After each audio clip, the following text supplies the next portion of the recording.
So, less than 2 hours ago, the board met and made a unanimous selection that our next president of Coe College will be David McInally.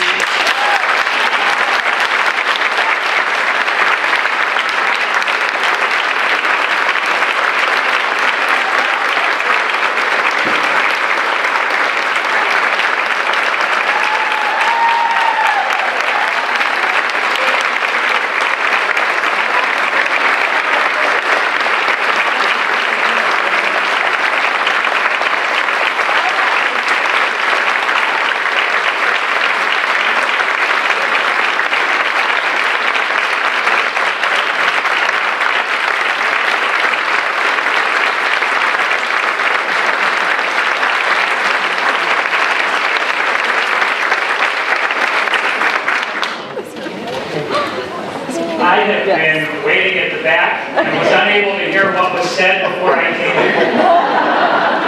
Clearly something was not true about it. Cannot tell you how happy I am to be here today and what a privilege it is. And so I would like to you will hear me thank this community, and thank that search committee numerous times. But for now, for all who've come here today, and for those who have been able to tune in, dial up, whatever they did to be able to enjoy the webcast, I'm grateful to all of you for making us part of your day today. And I'd really like to wish a very pleasant afternoon to the Board of Trustees in particular, to President Pfeiffer, to all members of the Coe College and Cedar Rapids communities.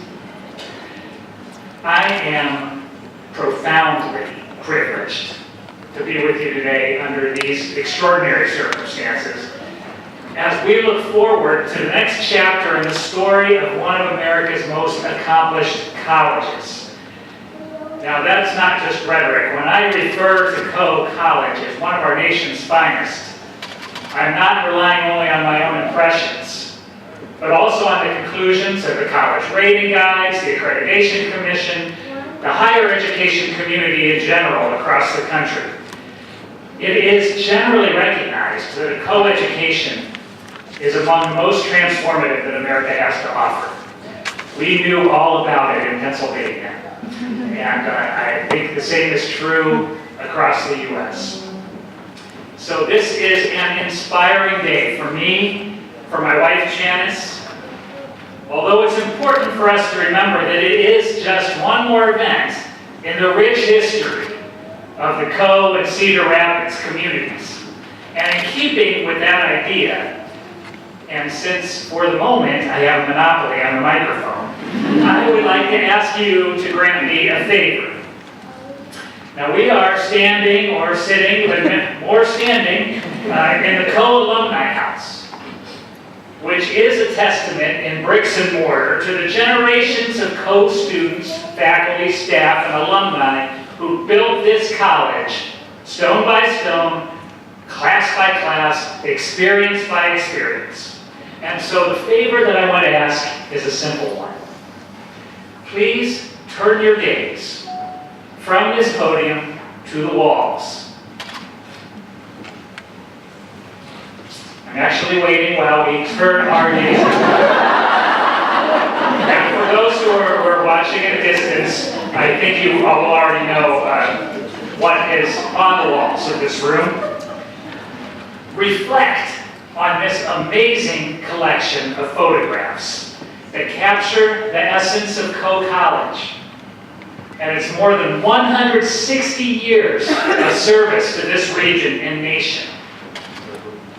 When I see them, I'm reminded of, and I had the chance when I visited campus a couple of weeks ago to spend a fair amount of time looking through them, and I'm reminded of the words of New Zealand songwriter Neil Finn.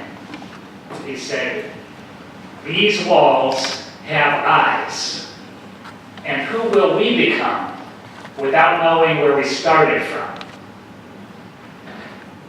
These pictures have a compelling narrative. They tell us that we should enjoy significant moments in Coe's history, including this one, but that we should also acknowledge that we are part of a long legacy of talented students and educators.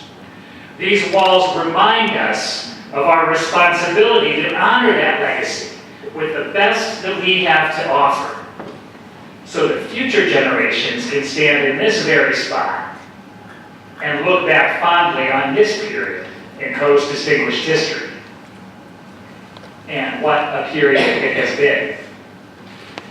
At a time when the average tenure for a college president in America is a little more than 8 years, Coe has beaten the odds again and again thanks to the extraordinary leadership of President James Pfeiffer.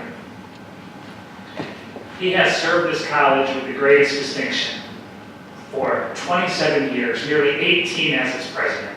And whether it came to guiding the college through economic turmoil, through educational reform, through recovery from the Great Flood, President Pfeiffer and his wife Lindy have given their all to Coe and have put this college on a steeply trending upward trajectory by increasing enrollment, restoring financial stability, expanding the physical campus, launching the groundbreaking Coe Plan, and I could go on. You know the story better than I.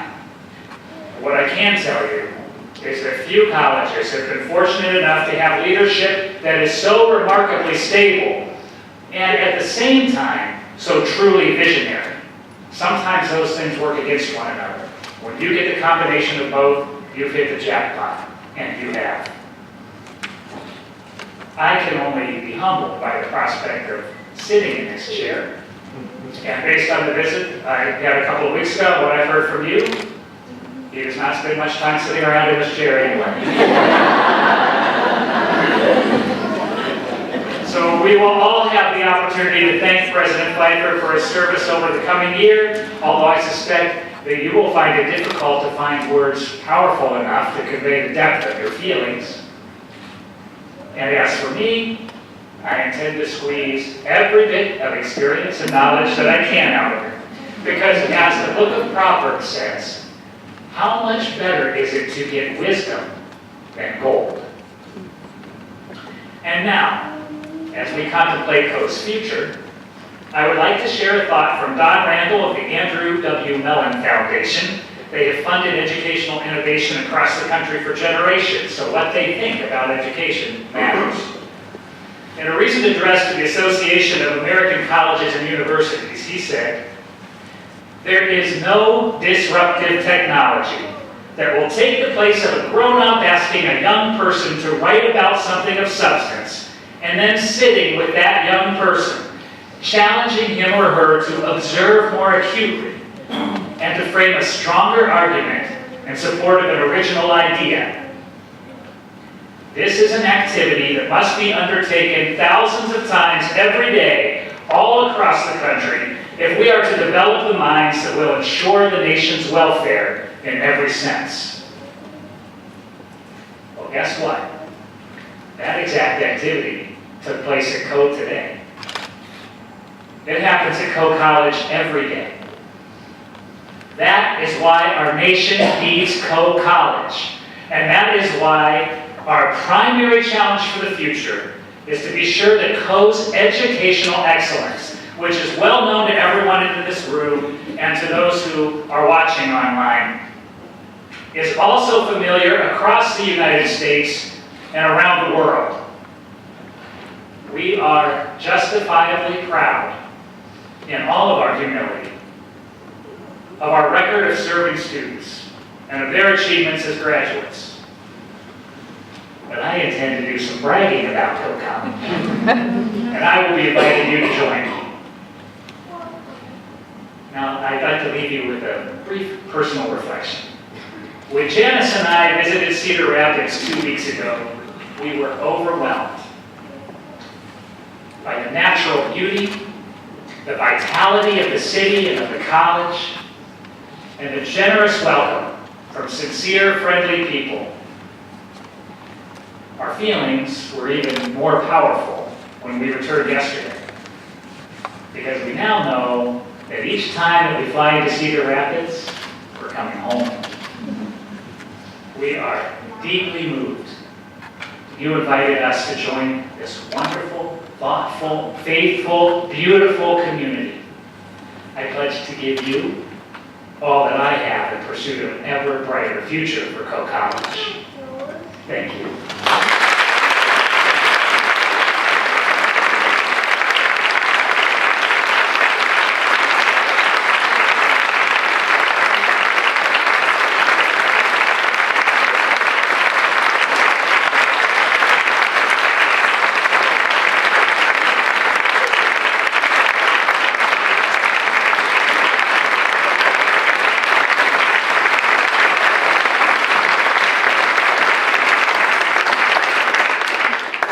This time, I would like to have Janice also come up here, David's wife, and Max and Haley. We have a little surprise gift.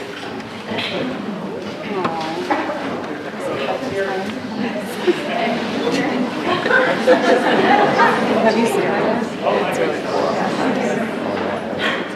Hi, everybody. So we know that you guys have been at Allegheny for a very long time, and obviously you're now a member of the Coe family, and so we'd like to offer you, simplest level, a little crimson and gold. Been engaged your whole life, but now you've become co-ops. So,